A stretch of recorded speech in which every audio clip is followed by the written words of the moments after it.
मी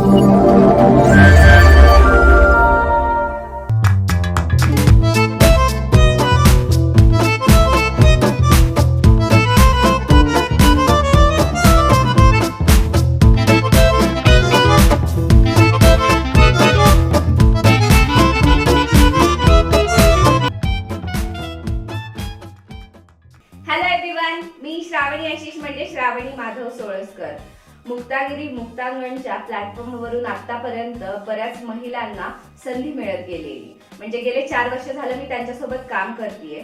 तर या संधीमधून miss Satara, Mrs Satara, miss teen Satara यासारख्या कॉम्पिटिशन्स ऑर्गनाईज केल्या गेल्या आणि त्याच्यातून बऱ्याच हाऊसवाईफ असतील, कॉलेज गर्ल्स असतील किंवा या व्यतिरिक्त वर्किंग वुमन असतील त्यांना संधी मिळत गेल्या. तसंच आता 2020 मध्ये अनिल देसाई सर आणि Aparna Desai madam Muktagiri news channel and Muktagiri productions या युट्यूब चॅनल मार्फत घेऊन येत आहेत कॅफे लव्ह स्टोरी ही एक मराठी वेब सिरीज.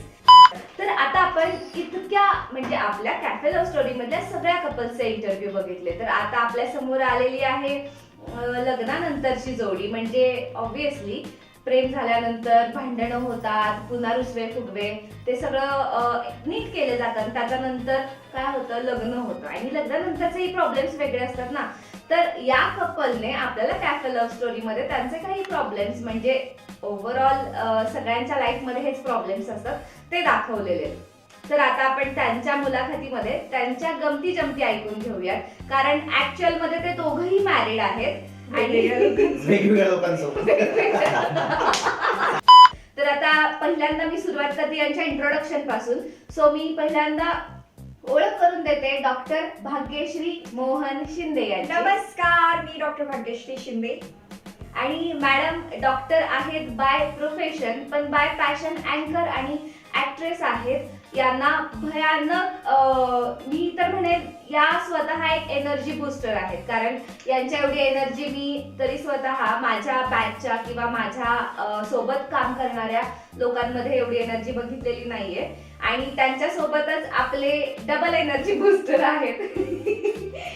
तुम्ही आतापर्यंत बाकीच्या इंटरव्ह्यूज मधून फक्त नाव ऐकत होतात, तेच हे आपल्या कॅफे लव्ह स्टोरीचे डिरेक्टर आशिष पुजारी म्हणजे आशिष श्रावणी. ओव्हरऑल शूटिंग एक्सपिरियन्स काय होता आमच्या सोबत शेअर करा. सर पहिल्यांदा माझा पहिला प्रोजेक्ट होता मॅडम सोबत. हे महत्त्वाचं आहे. याच्या आधी शूट भरपूर केलं. पहिला होता का? हा, फर्स्ट टाइम आपण face to face acting as a actor. Yes, as an actor म्हणजे फेस टू फेस अपोजिट आम्ही फर्स्ट टाइम आम्ही एकत्र आलो. याच्या आधी मी जवळजवळ 3-4 वर्ष झालं सिरियल असतील किंवा सिनेमा असेल किंवा ड्रामा असेल किंवा वेब सिरीज असतील या सेक्शन मध्ये काम करत होते ॲज अ डिरेक्टर म्हणून, ॲज अन ऍक्टर म्हणून. तर कॅफे लव्ह स्टोरी मध्ये भाग्यश्री सोबत काम करण्याचा एक्सपिरियन्स माझा फर्स्ट टाइम होता आणि खरंच छान वाटलं, मस्त वाटलं. खरंच छान वाटला हा शूटिंग एक्सपिरियन्स होता. त्या सरांनी फारच थोडक्या शब्दात सांगितलेलं आहे, पण मला गॅरंटी आहे की मॅडम थोडक्या शब्दात नाही सांगणार, मॅडम खूप मस्त सांगतील. सो आपण आता मॅडम कडून ऐकूया. माझी जेव्हा कास्टिंग झाली आणि मला कळलं की आशिष सर माझ्या अपोजिट असणार आहेत, तेव्हा जेवढी एक्साइटमेंट होती तेवढीच मी थोडीशी नर्वस पण होते, कारण सर खूप भयंकर चांगल्या दर्जाचे ऍक्टर आहेत हे मी जाणून आहे. ते कुणाचीही ऍक्टिंग करू शकतात. त्यांना जर वेगळे वेगळे कपडे दिले घालायला तर ते पूर्ण संबंध वेब सिरीज एकटेच करू शकतात, लिटरली करू शकतात. आणि मग ते जेव्हा को ऍक्टर तुमचा फार दमदार असतो तेव्हा थोडंसं नर्वस व्हायला होतं आणि ते मला थोडंसं इनिशियली वाटत होतं. पण सर खूप कूल आहेत, जसे आत्ता वाटतात तसेच ते ऍक्च्युली आहेत. रादर ते आत्ता वाटतात त्याहीपेक्षा जास्त कूल आहे. ते शूटिंगच्या वेळेस एकदम मस्त असतात, निवांत असतात. तर तुम्ही मला ऍज अन ऍक्टर तुम्ही काय एक्सपिरियन्स केलं? मी बोललो ना की ऍज अन ऍक्टर म्हणून स्वतःच आपण कॅमेरा रोल म्हणायचं, ऍक्शन स्वतःच कट पण स्वतःच म्हणायचं, मस्त होतं. श्रावणीने काही भार सांभाळला, पण ही नसताना ती मलाच हँडल करायला कधी कधी. पण मॅडम आणि ओव्हरऑल त्या अँबियन्स मध्ये काम करण्याचा एक्सपिरियन्स एक चांगला होता. आणि वन टेक म्हणजे सरांच्या सोबत सगळे सीन वन टेक होतात. तर मी विचारू इच्छिते की तुमच्या दोघांचं पाठांतराविषयी काय सांगणं आहे? पाठांतर कसं होतं? मॅडम एकमेकांचं सांगायचं. अच्छा, मी भाग्यश्री मॅडमचं सांगतो की साधारण पाठांतर पॉइंट टू पॉइंट आणि शब्द जेवढे असतील ना तेवढे घ्यायचे, त्याच्या व्यतिरिक्त अजून एक्स्ट्रा शब्द ऍड करतात. हा अट्टहासाचा कारण माझं पाठांतर चोख आहे, तेव्हा तुम्ही काय टेन्शन घेऊ नका. तुम्हाला असं वाटत असेल माझं पाठांतर कमी म्हणून मला छोट्या लाईन्स एक लाईन्स देत असेल तर देऊ नका. रिकाम्या जागा भरा असं असं नको. करू नका. Yes. असं मॅडमचं स्पेशली आणि खरंच पाठांतर खरंच छान होतं आणि वन टेक आमच्या दोघांचे प्रत्येक सीन वन टेक ओके व्हायचे. आणि सरांचं पाठांतर सर फक्त आहे ना कॅरेक्टरचं काय त्याला काय म्हणायचं ते लक्षात घेतात आणि स्क्रिप्टशी सरांचा काही संबंध नसतो. सर स्वतः इम्प्रोव्हाइज करतात. improvise करून ऑन द स्पॉट टाकतात आणि मग आपण विचार करतो अरे मला कधी बोलायचं होतं. स्क्रिप्ट वाचल्या पहिल्यांदा काय फील झालं, काय वाटलं, की आवडलं की आवडलं नाही? मला सरांनी जेव्हा पहिल्यांदा स्क्रिप्ट पाठवली व्हॉट्सअपवर आली होती तेव्हा मला भारी वाटलं की अरे एक कॅरेक्टर आहे जे यु नो जनरली आपल्याला ना आपण ऍक्ट करणार हीच आपली कन्सेप्ट जेव्हा असते ना की अरे आपण आता नवीन प्रोजेक्ट असणार आहे तेच खूप मस्त वाटतं की हा नवीन प्रोजेक्ट आहे. ॲक्च्युली मी दुसऱ्या प्रोजेक्टसाठी सरांना भेटले होते जेव्हा तुझ्या घरी भेटलो होतो आणि तेव्हा सरांनी सांगितलं असं असं एक प्रोजेक्ट आहे आणि त्यामध्ये एक कॅरेक्टर आहे जे की लग्न झालेलं आहे आणि असं असं आहे. तर जनरली कसं मला असं फार वाटतं म्हणजे जेव्हा माझं लग्न नव्हतं झालं तेव्हा मला लग्न झालेलं कॅरेक्टर करायचं म्हणजे नको असायचं. मी रायटरच्या बाबतीत आणि स्क्रिप्टच्या बाबतीत एक गोष्ट बोलेन की आता याची मूळ कथा माझीच आहे, पण जेव्हा मी रायटरशी आकाश देसाई जे रायटर आहेत त्याची चर्चा केली त्याच्याकडून काही इनपुट्स आले, पण जेव्हा फायनल स्क्रिप्ट आले तेव्हा मी शॉक होतो की प्रत्येक त्या कॅरेक्टरच्या फिलिंग्स किंवा त्यांचे गिव्ह अँड टेक आणि विषय असा एका ठिकाणीच घुटमळत नाही तर पुढे पुढे पुढे सरकत जातो. तर स्क्रीन प्ले वाईज आणि प्रॉपर डायलॉग त्याचे रिॲक्शन सुद्धा ऑडियन्सवर त्या ताकदीने पडावं. महत्वाचं म्हणजे प्रत्येकाला रिलेट व्हावं आपल्याशी. तर अशा प्रत्येक गोष्टी त्यात व्यवस्थित प्लॅन केला होता डायलॉग मधून त्याने आणि रिअल प्रत्येकाला आपलंच घडतंय असं वाटावं. तर त्या बाबतीत मी आकाशला म्हणजे खरंच हॅट्स ऑफ टू यू की अप्रतिम डायलॉग लिहिलं. स्क्रिप्ट मधला स्क्रीन प्ले जर बघायला तुम्हाला एपिसोड बघताना खूप मजा येते, डायलॉग्स आवडतात, तर सेम तीच गोष्ट ओव्हरऑल ऍट द एंड 10व्या एपिसोड पर्यंत तोच होल्ड आहे जो रायटरने आपल्या त्या लिखाणात दिलेला आहे. तर आता आपण बोलूयात रॅपिड फायर कडे. असे काही जास्त अवघड क्वेश्चन नाही पण दोघांनी ऍट टाइम आन्सर द्यायचे, असं विचार करत नाही बसायचं. ठीक आहे, तरच मजा येईल आपल्याला. लव्ह मॅरेज की arrange marriage? Love marriage. Love marriage. Okay, so at time answer द्यायचा ट्राय करा. तुम्ही काय प्रेफर कराल, काजळ की आयलाइनर? दोन्ही. काजळ. दोन्ही. बायको दोन्ही लावते म्हणून दोन्ही. काजळ. मोठे केस की छोटे केस? छोटे. मोठे. छोटे. बरं ठीक आहे. पुढचा प्रश्न आहे, व्हेज की नॉन व्हेज? नॉनव्हेज. शिंदे आहे मी. गुरु आहे मी, पुजारी. नॉनव्हेज. वेब सिरीज की नाटक? Web series. दोन्ही. नाटक मी स्वतः कधीच केलेलं नाहीये मी त्यामुळे केलंय दोन्ही. असं कसं दोन्हीही आन्सर असतं, एकच सांगायचं काहीतरी. मी बायको की नाटकात गर्लफ्रेंड दोन्ही. मी नाटकात वेब सिरीजचा प्लॉट मांडन, वेब सिरीज मध्ये नाटकाचा प्लॉट मांडन, तेव्हा मला दोन्ही आवडतं आणि छान. सर काही करू शकतात. पुढचा प्रश्न, लग्नानंतरचं प्रेम की लग्न आधीचं प्रेम? लग्नानंतरचं प्रेम. लग्नानंतरचं. मॅरिड अजून बघ. बर, साडी की jeans and top? Jeans and top. Wow, माझा नवरा. Unexpected answer. भीती आन्सर देते. वाव. असं काही नाही, जीन्स अँड टॉप. बरं ठीक आहे. सेटवरचं सगळ्यात दंगेखोर माणूस कोण होतं? सेटवरचं सगळ्यात दंगेखोर माणूस मला मॅडम.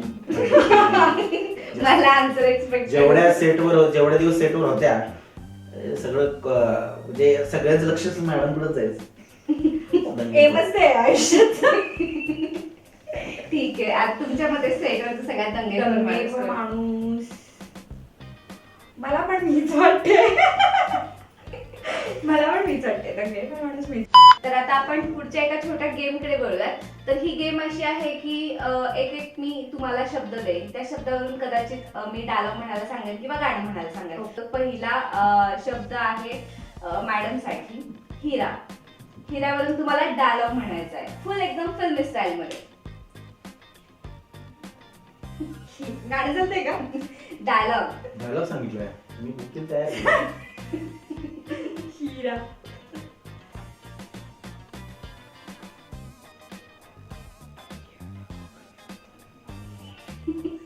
हिरा डाकू. माहिती नाही. मी काय तयार आहे. मी बोलले डायलॉग. डायलॉग नाही, गाणं सांगितलं ना. डायलॉग हा. डायलॉग मला येतंय. बोला, बोला, फुल बोला. फिल्मी स्टाईल मध्ये. हा, हिरा ठाकूर. क्या बात आहे. पुढे काय? मला कळालं असेल मॅडम किती एनर्जी. मला हा डायलॉग अजिबात माहिती नाहीये. तिकडून मागून प्राउंटिंग येते चलो. माझं. मला पण तेवढंच प्रॉब्लेम केला हिरा ठाकूर. झालं सगळं dialogue. आता सरांसाठी मी शब्द देतेय. सरांसाठी शब्द आहे नशा. नशा. ओ, आणि ही आहे, चिटिंग आहे ना कोणी जाऊन. चिटिंग आहे. नशा काय पुढे सांग. नशावरून सरांना Dialogue. पण डायलॉगच म्हणायचं आहे. नशा. कविता. जब मैं तुम्हें देखता हूँ तो मुझे प्यार का नशा चढ़ जाता है. अरे वा वा वा. मी असं होती, दारू डोक्याच्या डोळ्यात माझ्या. रात्री पिऊन आला ते नाही सांगायचं. तर मॅडमला याच्यावर गाणं म्हणायचंय. तर मॅडमला वर्ड आहे मोर. नाच रे मोरा, आंब्याच्या पानातले नाच रे मोरा, नाच. काळा काळा कापूस पिंजला रे. तर मॅडम गाण्यांच्या बाबतीत त्यांचं जास्त स्टडी दिसतात. आपण सरांना एक शब्द देऊयात. सरांना शब्द आहे फुल. फुल. हम्म. काय गाणं? गाणं. गाणं. फूल तुम्हें भेजा है खत में, माळलं नाही फूल नहीं मेरा दिल है. तिला पोचलं तेव्हा माळलं होतं. कॅफे लव्ह स्टोरी ही वेब सिरीज लोकांनी का बघावी असं त्यांना तुम्ही काय आव्हान द्याल? म्हणजे मी तरी ऑडियन्स साठी सांगेन की मुक्तागिरी न्यूज अँड प्रोडक्शन्स या युट्यूब चॅनलची web series cafe love story तुम्ही का बघावी. तर प्रेमाच्या वेगवेगळ्या फेजेस असतात की आपलं एखाद्या व्यक्तीवर प्रेम बसतं किंवा एखाद्या व्यक्तीबद्दल आपला क्रश क्रिएट होतो किंवा प्रेम जे मनात उत्पन्न होतं, तेव्हा सगळ्यात महत्वाचं ते व्यक्त होणं महत्वाचं आहे. आणि व्यक्त झाल्यानंतर असं नाही की बाबा चला पुढे होकार आला म्हणजे चला झालं, पण पुढे ते बाय प्रोसेस निभवणं महत्वाचं आहे. मग ते येणारे अडथळे असतील, तिथून पुढे असं एकमेकांना समजून घेणं असेल, मग ते प्रेम अगदी आयुष्याच्या शेवटच्या क्षणापर्यंत तीच एकमेकांवरचा विश्वास आणि एकमेकांवरचं प्रेम तसंच बाधित ठेवणं ही खूप मोठी एक फेज आहे, एक प्रोसेस आहे. मग त्याच्यात मध्ये अंडरस्टँडिंग मिसअंडरस्टँडिंग वाढत जातात किंवा काय गोष्टी असतील त्या भांडणं होत जातात किंवा एकमेकांना समजून घेणं खूप महत्वाचं. तर ती प्रोसेस आम्ही या कॅफे लव्ह स्टोरी मधून मांडली आहे. तर ती हे प्रत्येक लोकांना रिलेट करेल, अगदी वयात आलेल्या प्रेमात पडलेल्या व्यक्तींपासून ते अगदी एजड व्यक्तींपर्यंत, विवाहित, मॅरिड, अनमॅरिड, सगळ्यांना ती रिलेट करणारी गोष्ट आहे. आणि तुम्ही 100% ती एन्जॉय कराल. आणि आम्ही याच्यातून एक मेसेज देण्याचा प्रयत्न केला, तो सुद्धा तुम्ही बघाल आणि तो आत्मसात कराल. डेफिनेटली तुम्ही तो एन्जॉय कराल. आणि मला गॅरंटी आहे तुम्हाला हे नक्की आवडेल, कारण प्रेमाशिवाय आयुष्य नाही ही माझी डेफिनेशन आहे. सो प्रेम हे कोणत्या कोणत्या स्टेजवर जातं आणि शेवटपर्यंत आपल्याला एकत्र राहावंच लागतं, तेही प्रेमाच्या म्हणजे प्रेमाची सोबत घेऊन. तर तुम्ही आमचे एपिसोड आवडले तर नक्की शेअर करा, तुमच्या आप्तजनांना पण दाखवा आणि तुमच्या फ्रेंड सोबत पण शेअर करा, कारण प्रेमाचा हा वेगळाच फ्लेवर असतो. माझं आणि सरांचं म्हणणं एकच होतं. तर आता मॅडम पण सांगतील की ही वेब सिरीज तुम्ही का बघितली पाहिजे. प्रत्येक जण पहिल्यांदा प्रेमात पडतो, म्हणजे पहिलं प्रेम जगात प्रत्येकाला झालेलं आहे. बरेच जणांचं ब्रेकअप होतं, त्यातल्या 50% लोकांचं तर होतच. म्हणजे तुम्ही त्या सेकंड गोष्टीला सुद्धा रिलेट करणार आहात. बरेच जणांचं ऑनलाईन प्रेम झालेलं असतं, फेसबुक किंवा आमच्या वेळेस ऑर्कुट होतं, तेव्हा बरेच वेळा कुणाचं माहिती काढायची असली की ऑर्कुटवर शोधायचं, तसं आता इंस्टाग्रामवर शोधतात. त्या टाईपचं म्हणजे प्रत्येक जण या फेजेस मधून गेलेलाच आहे. प्रत्येक जणांच्या भांडणं होतात, मॅक्सिमम लोकांची भांडणं होतात. त्यामुळे यातल्या ज्या प्रत्येक एज ग्रुपच्या स्टोरीज आहेत त्या प्रत्येकासोबत प्रत्येक जण रिलेट करणार आहे, कारण आपण ज्या एज वरती आलेलो आहोत तेव्हा आपण ते सगळं कॅरी करून सगळं आपण अनुभवून मग इथं पोहोचलेलो आहोत. आणि जेव्हा जर आमचं तुम्ही म्हणाल तर आमच्या लग्नाच्या नंतरच्या गोष्टी आहेत.